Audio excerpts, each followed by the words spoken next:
صباح الورد عليكم. من فترة كده شفت فيديوهات لمشروبات طالعة ترند جدا، وهي الايس تي مع الصودا بتركة كده مختلفة وطعم مختلف. حبيت ان اجربها معاكم واقول لكم كانت طعمها حلو وتستاهل ان نجربها ولا لا. بس قبل ما ابدا معاكم فيديو النهاردة، لو انتوا اول مرة تشوفوني فانا فاتن اهوت. يلا بينا نعمل مع بعض ايس تي بالفراولة وبالمانجا بتركة وتويست كده مختلف، هيوديه في حتة تانية خالص، سهل ولذيذ ومنعش. هنبدأ أول حاجة بالآيس تي اللي بالفراولة. هنجيب باكت أو تي باج من الآيس تي اللي بالفراولة أو أي نوع انتوا تفضلوه. عندي كمان هنا مياه غازية بالليمون. بنفتح كده الباكت بتاع الشاي وبنحطه جوه الإزازة بتاعة الصودا وبنقفل عليه كويس جدا. بتسيبوه كده على جنب 10 دقايق ربع ساعة لحد ما تاخدوا كل الطعم وكل الفليفر من الباكت بتاع الشاي، لحد ما لونه يتغير بالشكل ده. بعد كده هنجيب الكوباية اللي هنقدم فيها المشروب بتاعنا، هننزل فيها في البداية بشوية من صوص الفراولة، وده عملناه قبل كده مع بعض. او لو مش موجود عندكم تقدروا تستخدموا ربع كوباية من عصير الفراولة المركز. هنزل كمان بالمكعبات بتاعة التلج، شرايح من الليمون هتديه مزازة كده حلوة وطعمها حلو.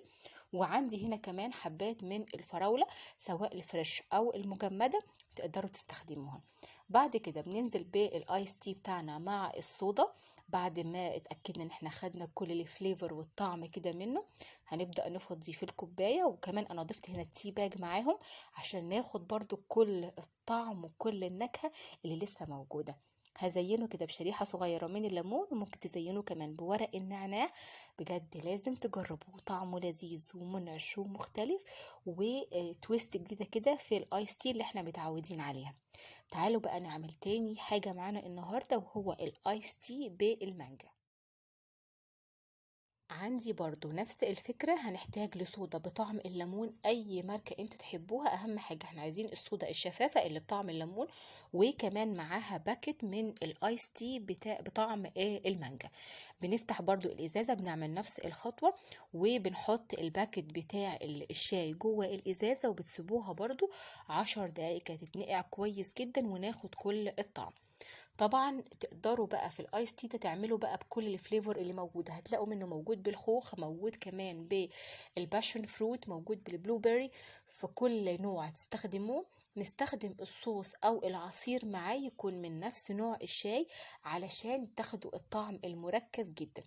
هنسيبها كده على جنب زي ما قلنا لحد ما ناخد كل الطعم، وهتلاقوا لونها كده اتغير علشان الشاي نزل كل الطعم بتاعه مع الصودا بالشكل ده. هنجيب برضو الكوباية بتاعتنا، وهننزل أول حاجة فيها بربع كوباية من برضو عصير المانجا المركز. زي ما قلنا نستخدم السيرب أو العصير من نفس نوع الشاي. هننزل برضو كمان بمكعبات هنا من التلج، وعليهم شرايح من الليمون أو ورق النعناع. هيدي طعم وريفريشنج جدا للدرينك بتاعنا أو المشروب بتاعنا.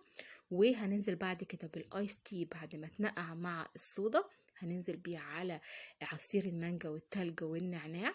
وزينوه بقى زي ما تحبوا بورق النعناع او شرايح كمان الليمون.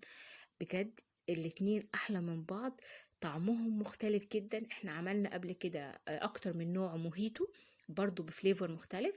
النهاردة حبيت اجرب معاكم الترند بتاع الايس تي ده مع الصودا، وبجد يستحق ان انتوا تجربوه.